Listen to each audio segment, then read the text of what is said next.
Hello, everyone. Welcome to a brand new show here at AWI Pod. It is Warring to Attitude is episode 1. I am your host, Brent Piles, and I've got my co-host from another time in another place. Well, not really another place, but in another time. It is Glenn Abbott. Glenn, how you doing?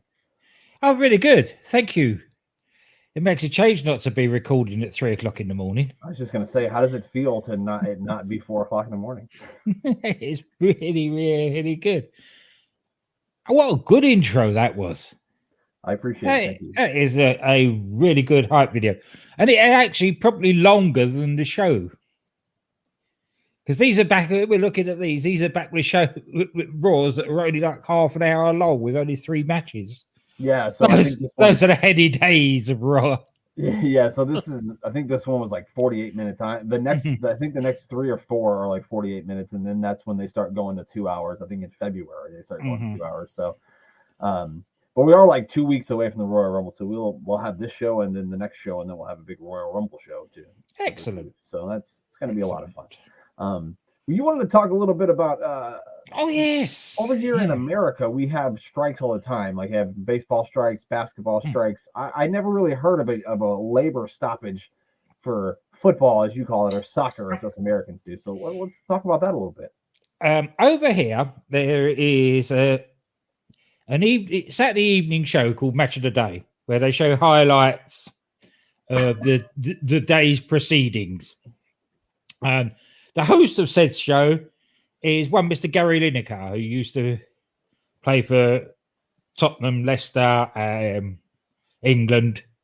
You won't hold that against him either, that he's a Tottenham player, or was. Well, I always used to, but not after today. Not after the last couple of days. Our government, in their infinite wisdom, not wanting to try and get too political on this, decided to bring in some draconian rules over immigrants and asylum seekers, where they're going to sort of lock them in concentration camps. Wow! And he in a tweet basically said that our government now is getting very much like 1930s Germany.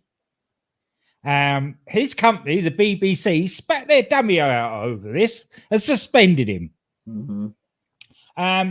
To be fair to all the other highly paid footballers, pundits, and everybody else that works on the football side of the BBC, they said, "You're suspending him. You ain't going to have a show because we ain't going on."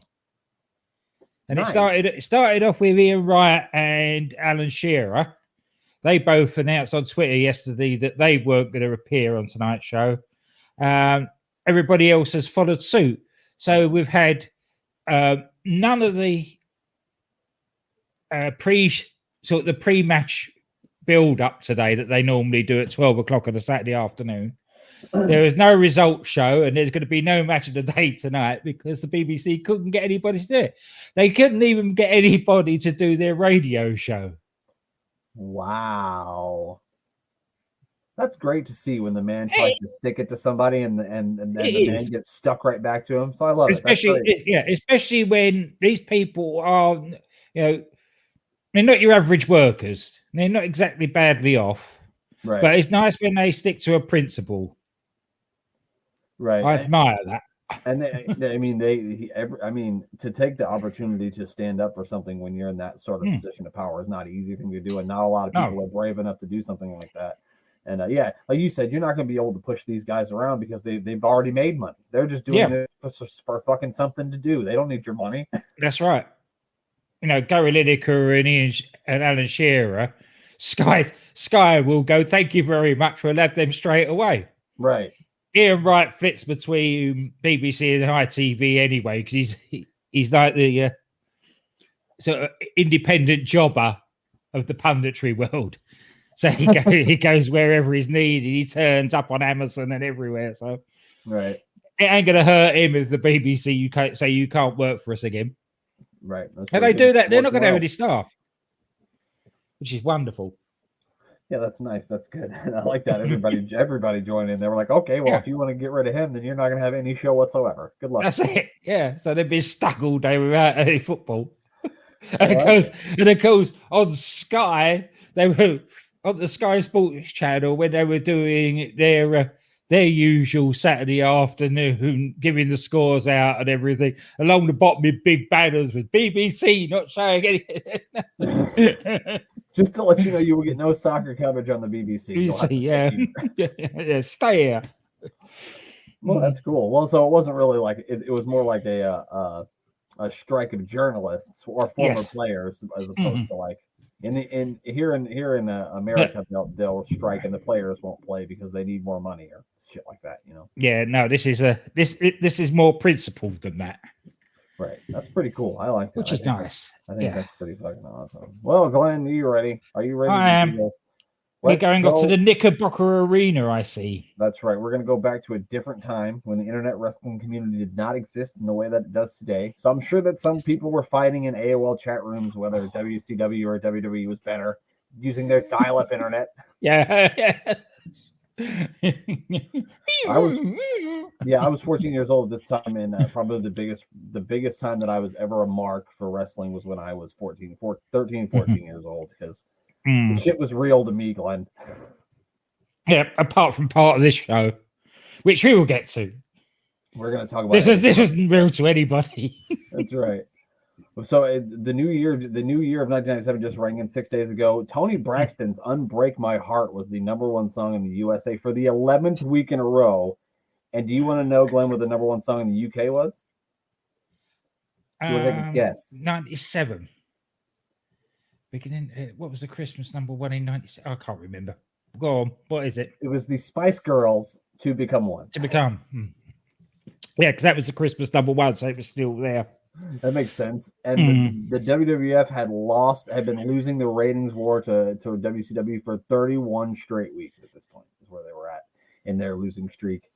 And Psycho Sid's the WWF champion, and we are going to be doing the Royal Rumble in 1997 in just 2 weeks. So, So this show was actually filmed on December 30th. It aired on January 6th, like Glenn said, in the Knickerbocker Arena in Albany, New York. I was shocked to find out that the New York Knickerbockers have never played in the Knickerbocker Arena.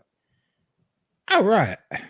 Yeah, I figured that at some point they had, but I guess nope, they never have. They just sponsored the arena or something, and the owner of the.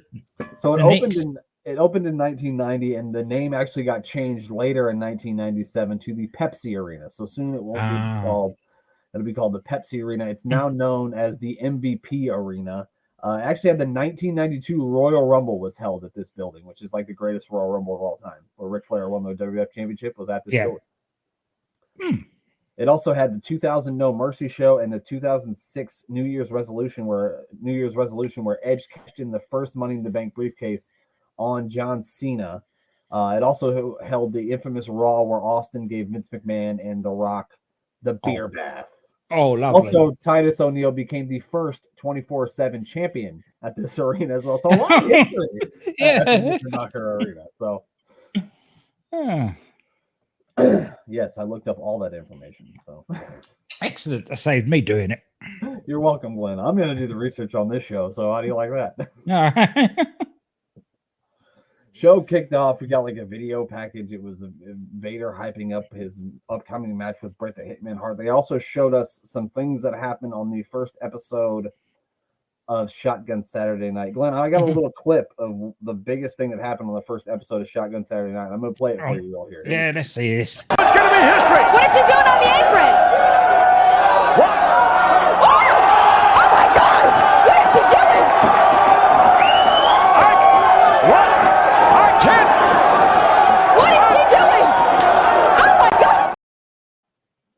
I bet those guys were glad they got tickets for opposite the hard cam. I bet they did. And also, like, Sunny was on commentary there, and her acting like she was somehow appalled that happened. It really made me laugh.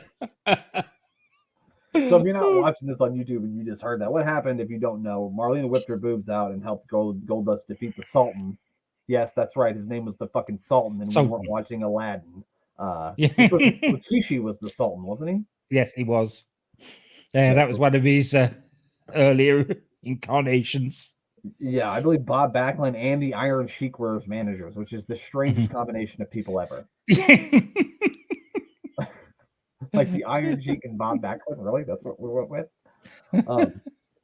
But the show kicked off with a barn burner of a match. It was kind of strange because it was a heel versus a heel match. And I think I kind of show you like where wrestling was at that time, because it was very rare to see a heel versus heel match, especially to start the show. We got Owen Hart versus Mankind. Glenn, what did you think of this one?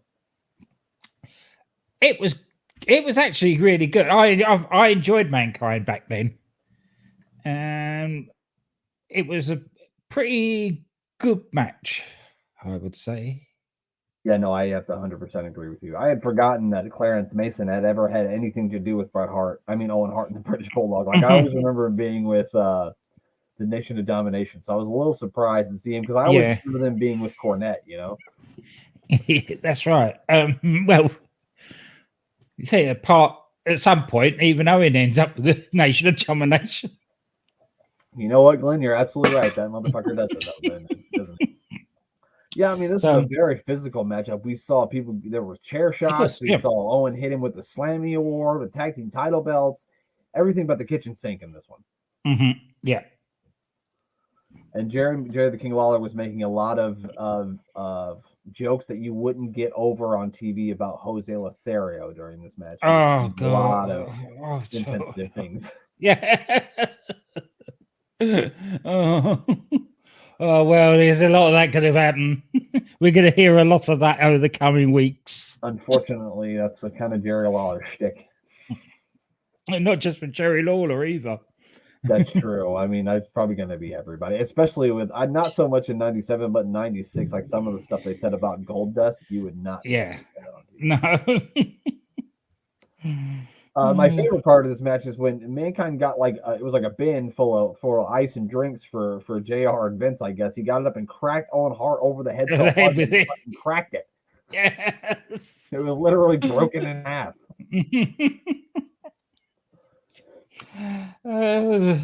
That's the sort of thing that Mankind did. Yeah. If he was going to find, if Mick Foley was going to find something to use, he'd use it. Right, and I'm sure Owen was like, "Yeah, just hit me." Yeah, it would be. So yeah, I mean, I thought that was a great way to set the tone for the show. It was a super physical opening match. Mankind got the win with a pile driver. I think that might be the first time I'd ever seen him win with a pile driver. Yeah, because normally it was the mandible claw. Yeah, and then later on in his career, I think he was using the double arm DDT as a finisher too. Yeah, he was also using a bloody sock. That's true. He was definitely using a sock. Not here, but another thing I like during this, and I wish I would have made a clip and to play this. They showed like a commercial for the WWF Full Metal, the album, during this, and they had like Classy Freddie Blassie in it. All right. Some kid, and he was like dancing. It just took me back to my childhood, and yeah. Like, oh my god, I need that CD.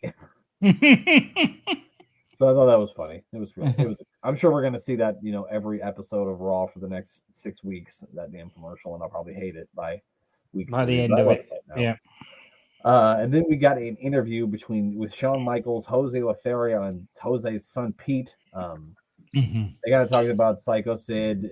He hit Jose Lothario with a camera at Survivor Series. I thought it was really funny that Jose Lothario was like, "I just want to tell you one thing. I want to stay in Shawn Michaels' corner for as long as I can. And I just want to tell you one thing. He's going to win the WWF Championship."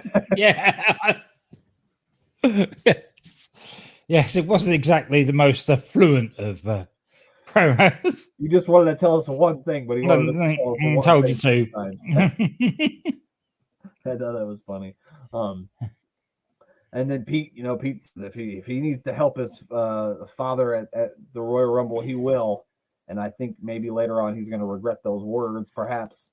Yes. And then we also find out that Shawn Michaels will be appearing on commentary for the Bret Hart Vader match. So he also promises not to get involved. Yeah. I was going to say, you believe him, Glenn? Okay. I believed him more on Tuesday than I did back then. You believed him more on this Tuesday? Yeah.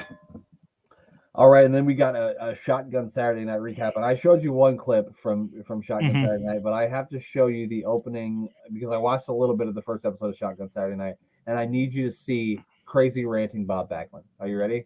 Yeah. Here we go. Hey, you people don't want to go in there. There's decadence going on in there, ladies and gentlemen. There's sexual activities going on in there. There's violence. There's crime. What is this? What is this television? Shotgun Saturday night. Who's that good for? That's a disgrace. Shotgun Saturday night should be banned. It should be banned. New York City should be banned. I'm trying to talk. Matter of fact, shut up. Saturday night should be banned, ladies and gentlemen.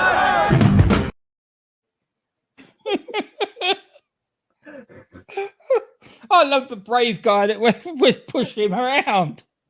Yeah, he just ran up on Bob Backlund. Yeah. Would have been great if Bob would have put him in the chicken wing, though. Wouldn't have been?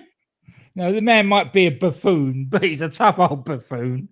That's right. He did 300 free squats this morning. And I don't mean that morning. I mean this morning. This morning. Today.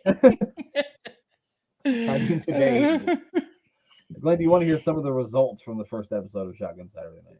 Oh, go on then while we're here. All right. We had the Flying Nuns. Do you remember the Flying Nuns? I fortunately do. Okay. So you know they were the headbangers, right? Yes, yeah. Their names were Mother Smucker Yeah. and Sister Abigail, which I don't know why. He figured he would have went something better than Sister Abigail when he was fucking. Oh, not Sister Abigail. I'm sorry. No, that was very wild. Sister Alicia. I'm sorry. Sister That's Alicia. it. Which Mother Schmucker is good, but Sister Alicia's kind of lazy. You could have came up with Yeah. something. They defeated the Godwins. As we know, Goldust defeated the Sultan and Marlena with the big As dog. two nuns would defeat a couple of hog farmers. you would think, yeah, they've got the power of Jesus on their side. And then Ahmed Johnson beat Crush, and then he hit a Pearl River plunge on old D'Lo Brown on top of a car. So that was fun to see. And then the main event was actually a minis match. It was Masagria Sangrata Jr. taking on Minnie Vader, who was accompanied by Jim Cornette. Did you see a lot of Shotgun Saturday Night back in your day? No. I'm going to have to look it up. I think. You can find it on YouTube, yes. You can certainly find it on YouTube. I never really watched it either because it was on USA Network on Saturday nights, but it was on at like midnight. Yeah. So, and I was young. I don't know if I was making it until midnight back then, but maybe. It probably grabbed my attention when I saw Marlena put her boobs in there because, you know, I was 14. Anyway, Doug Furley, the next match was Doug Furness and Phil LaFawn. They were going to be taking on Diesel and Razor Ramon, right, Glenn? Nah. These two, we know who one of them is. Unfortunately. But these two, they look like, you know that program Undercover Boss, Mm-hmm. where they put on dodgy wigs and things. Yep. They look like they've gone undercover, Diesel and Razor. He came to find out what was really going on in the WWE. Yeah. They look like a Diesel and Razor tribute band is what they were. A bad one at that. A bad one. This is the thing with this is it had to be Vince having a go at Scott Hall and Kevin Nash because they were sent out there to job for people. As they should be. I mean, yeah, and not look intimidating and awesome like the real Diesel and Razor were. Yeah, obviously we know about Diesel and what he, fake Diesel here and what he would go on to become. But old Rick Bogner, did you know that he was a Canadian man, Glenn? I did. Okay, you did know that. I also thought that he may well have where Rick Boogs got his name from. They might be brothers. We don't know. I mean, he kind of looks like Boogs in the face a little bit. It does. Is Boogs Canadian? We should look this up. He looks like he's from Florida. Mm-hmm. Doesn't he? Yeah, he does. Yeah.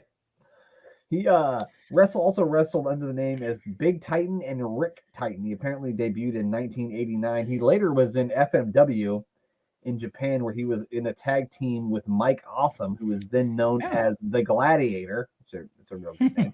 They won the first ever Brass Knuckles Tag Team Championships. He was also a member of the NWO in New Japan before he went to WWF and to do this run here. They also had Honky Tonk Man on commentary during this match, which was really strange. He said he was trying to find the new greatest of all time. That's right. I couldn't understand that. Because you know who we need on the case? The Honky Tonk Man. We need him to figure out in 1997 who's the greatest of all time. That's of all time. Yeah. Well, what he was looking for was somebody to take on his mantle. I think that's what it was all about. As the greatest of all time. Because he had the title of the greatest intercontinental champion of all time, didn't he? Yeah, and I think he would. And I got the impression from it that he was actually looking for somebody to take on the mantle.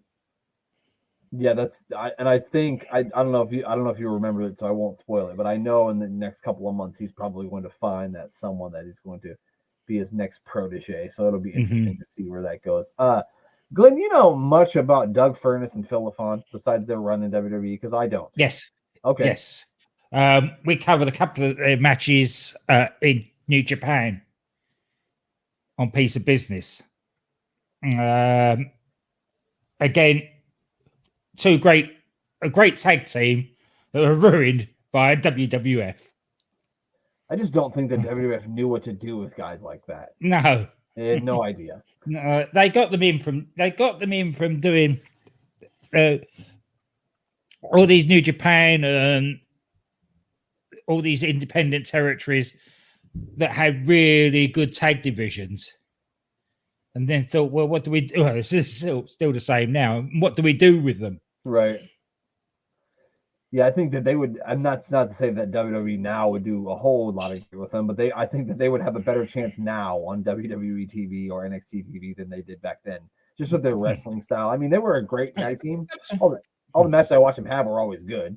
Yeah, I would say that counts up until a certain somebody gave up the reins. The tag teams. Yes. Yeah, absolutely. You're absolutely right. It's only since he's been taken a back burner that the tag division has improved a bit. Yeah, it seems to be getting better, especially in NXT. I think we talked about this on the new episode of the Mayor of Super. You go WWF Worldwide, which you can hear on YouTube right now. About I lost my train of thought. You've got to think that one of those tag teams down in NXT are the ones that are eventually going to take the titles off of the Usos.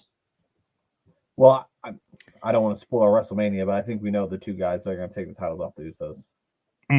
Oh yeah, of course. And then maybe there's a couple of pretty bastards down in NXT that take the tag team titles from those guys. Anyway, there was a really funny part during this match. I don't know if you noticed it, but Razor was doing something in the middle of the ring, and then he knocked one of the guys down, and then he tried to go over and tag Diesel, and it looked like Diesel told him now's not the time. Or something. This is really weird. Diesel was great. I mean, the fake Diesel was fine. The fake Razor was not good. He was slow. Slow. Taking everything else out about it.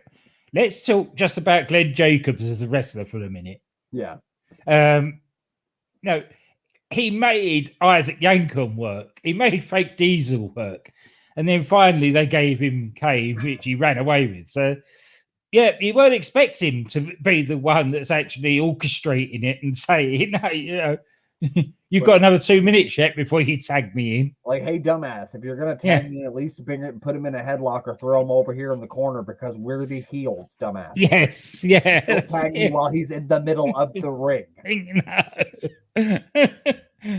Glenn, I got a question for you. What do you think is the worst gimmick? Is it A, an evil dentist, B, a fake Big Daddy Cool, C, the Undertaker's brother, or D, the mayor of Knox County? The mayor of Knox County by a million miles. That gimmick stinks. Yeah. That gimmick He's not good at it. Well, I get the yes, but I don't like it. No. So, what do you think about this match? I think I got a little bit boring in the middle, picked up at the end.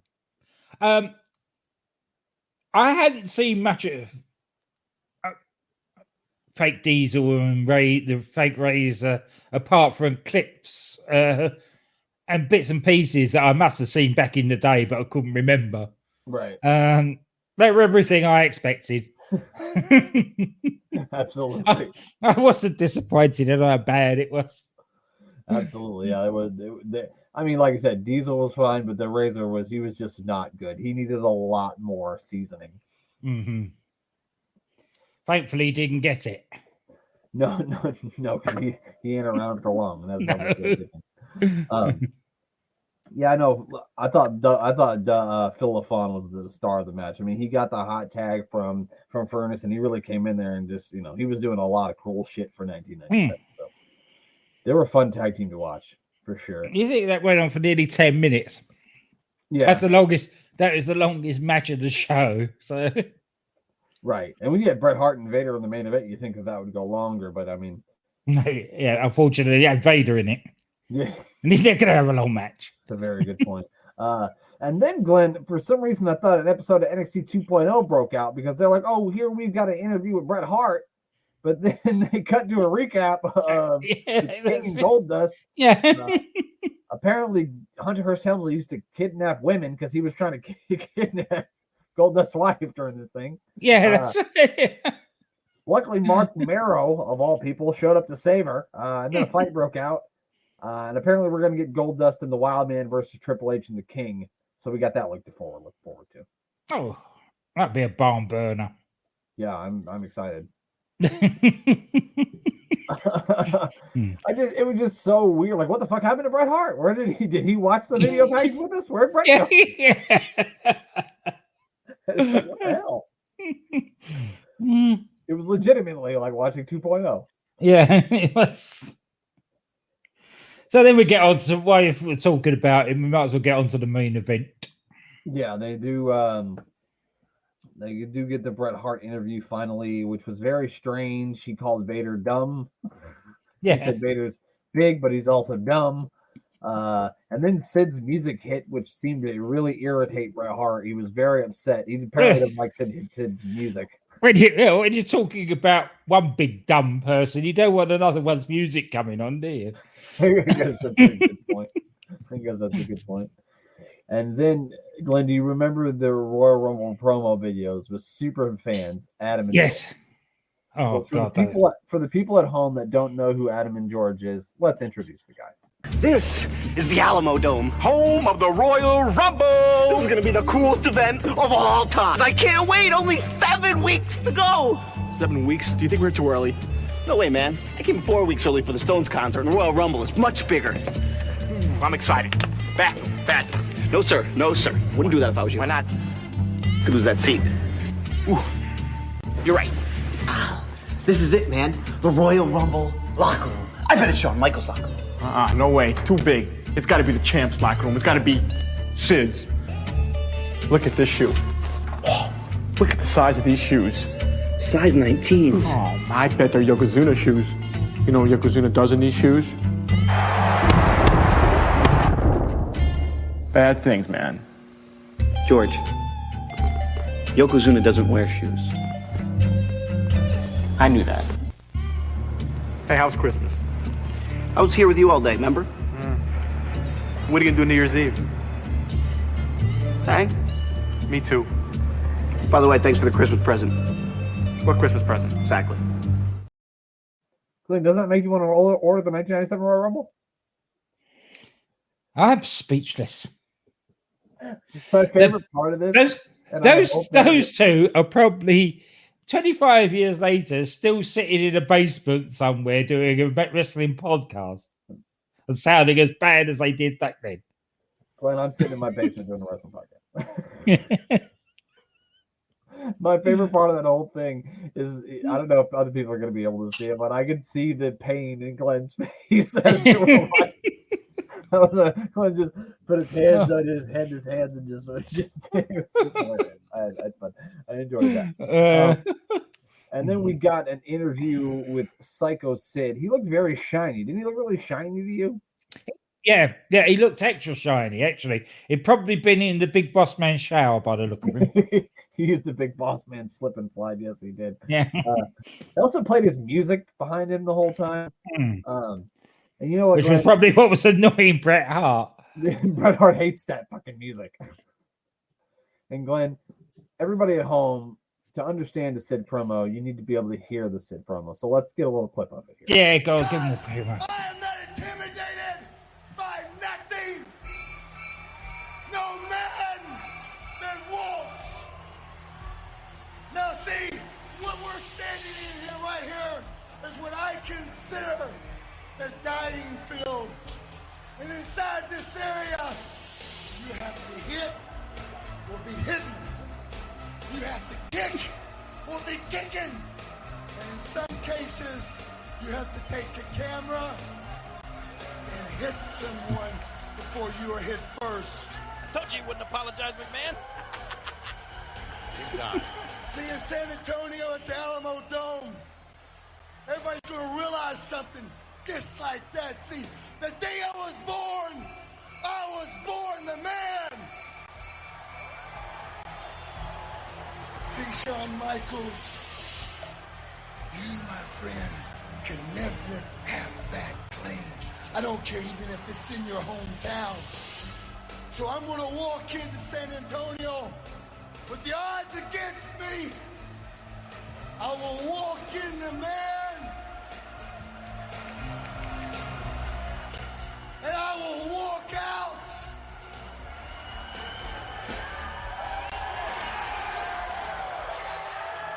I will walk out the man. And why can I say this? Because it's easy. Because I am the master. And I am the ruler of the world. Because I am not intimidated by nothing. That's it. There we go. That makes me yearn for Shockmaster's promos. Absolutely. He said in the ring, you got to kick or be kicking. Okay. Got to take a camera and hit somebody. Why? He said that. He said like hit first, like Jose Lothario was going to hit him with a camera. Jose Lothario's 60. He didn't hit you with a camera. What are you talking about? And then he was like, I'm going to walk in the man and I'm going to walk out. And then it looked like he forgot what he was going to say. He's like, I'm going to walk out to what? The what? Oh, yes, the man. That's what it is. There was like 4 words there where he said, the day I was born the man. He should have just said that and left. Yeah. That would have been all he needed to say. As a champion, not a good promo. Not at all. I mean, unless you want to be confused. I would love to see him and Scott Steiner in a dueling promos competition. Oh, God. That would be hilarious. Yeah. That would be hilarious.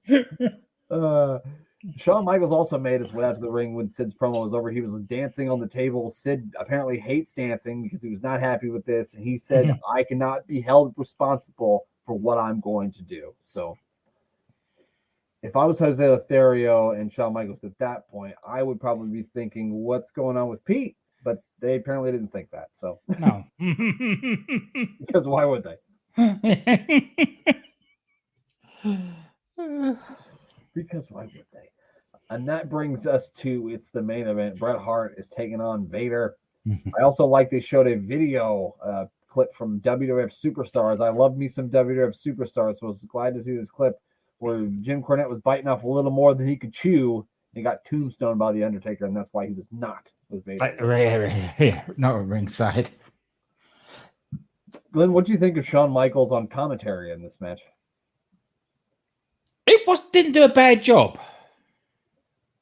He did a great job putting himself over. Yeah, of course, but that's Shawn Michaels. Yeah. The guy can talk. We know that. So Right.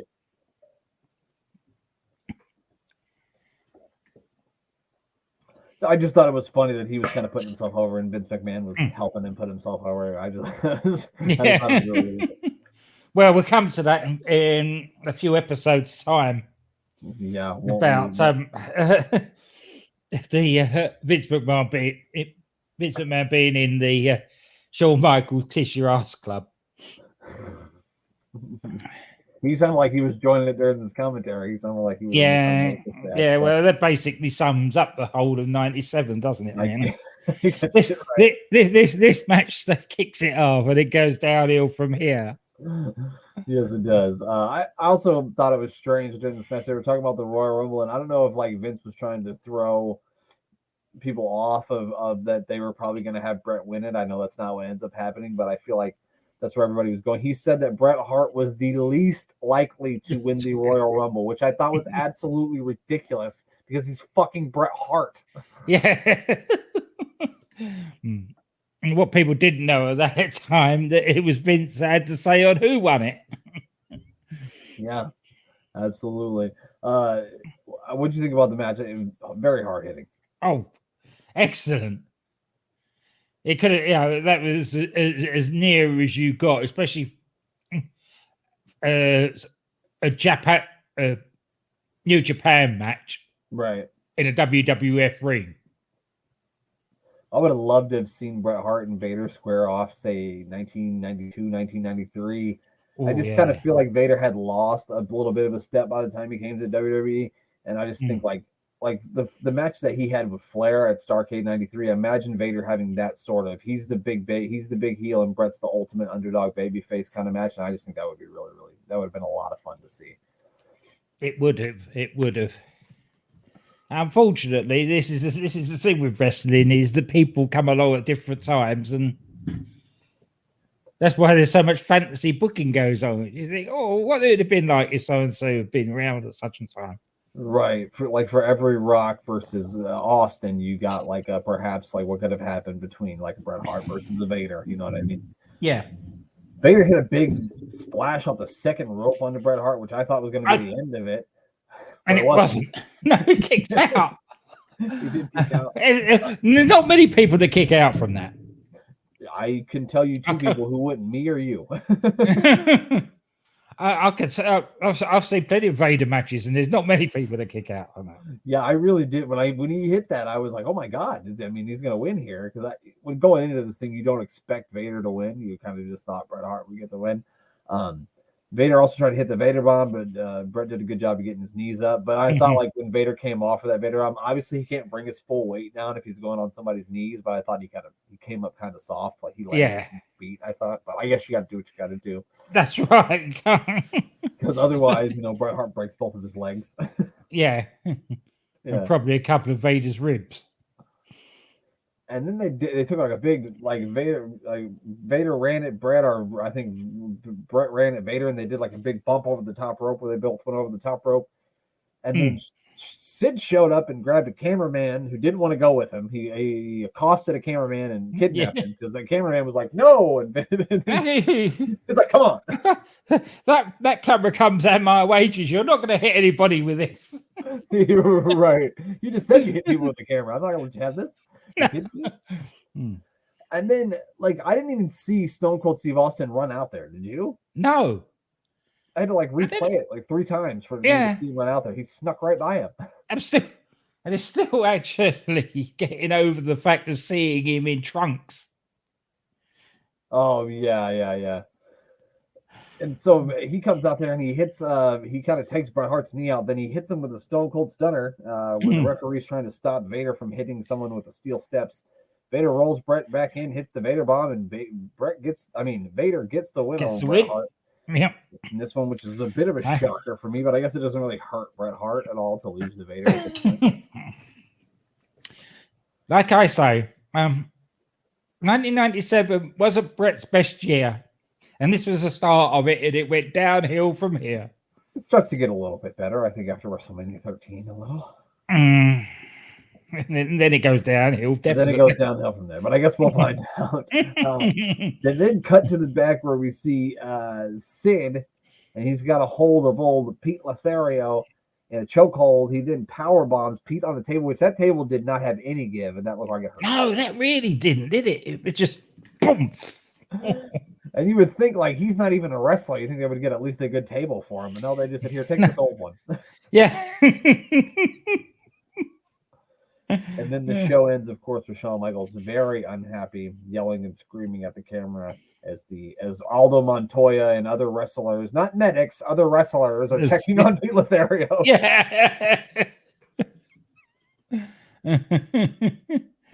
And that's the end of the first episode of Monday Night Raw from 1997. What do you think? Thumbs up, thumbs down, thumbs in the middle. Thumbs up. I agree. I thought it was a good show. You got a good opening match. It's funny that the best matches on the show involved hearts. We'll see. Yeah, and we'll see how it goes when it starts going to 2 hours. Yeah. I've always said I like all wrestling shows better when they're only 1 hour. Yeah, when they start filling it out a bit more. Yeah. Then we'll see how it goes. But for now, the promos were entertaining in different ways. Yeah. Yeah. It was a good wrestling. Yeah, definitely. There's some interesting commentary between King and Vince, as always. Yeah. So it's always interesting to see that the Jerry the King Lawler still tells the same jokes that he told then that he does now. Yeah. Tune in next week as we'll talk the go home show of Monday Night Raw before the 1997 Raw Rumble. We're going to see Jerry the King Lawler team with Hunter Hearst Helmsley to take on Goldust and Mark Merrill. We're also going to see a young lad by the name of Rocky Maivia. Have you heard of this guy? Yeah. Maybe. I think he done something. He had a cup of coffee. I think he's fine. Yeah. He's taking on your old buddy Davey Boy Smith. Mm-hmm. And the main event's going to be The Undertaker against Don't Call Me Brother Crush because I'm in the Nation of Domination now, Crush. So that'll be a fun discussion. Glenn, you got anything else? So it's Bro Crush. Yeah, he's a different sort of crush. I don't know It's what's going on. He's not even DOA Crush yet. No. He's like, oh, look at me. I don't belong here, Crush. The only thing I forgot to plug last night is people go on Twitter to @GA WrestleNut and look at my pinned tweet. There is an interview on there with Bobby Bay Smedley about his time in WCW and on the independent scene, and also plugging his books. It was a really good interview. I enjoyed it thoroughly. Probably Jeremy at his best, definitely. It was really those two could have talked for another couple of hours if I hadn't pulled the plug on them. So give that a check. It's on my pinned tweet on Twitter. At first, I didn't think I knew what you were talking about, but I knew what you were talking about. But yeah, definitely check that out. It was really, really good. We joke about Jeremy because we don't know where he is. We don't know what happened to him, and we miss him. But it was a really good interview. So check that out if you have never, ever listened to that. And, of course, check out all of our shows. We do the Mayor of Superstars or AWI Pod Worldwide. Every other week, there's a new episode of AWI Pod Worldwide out right now where DV from the Sit Down Marks joined us to watch some WCW Worldwide. And it was a hell of a good time. So make sure you check that out. It was definitely an interesting episode. As always. Well, that's going to do it from us. We thank you for joining us, and we will talk to y'all next week. Bye.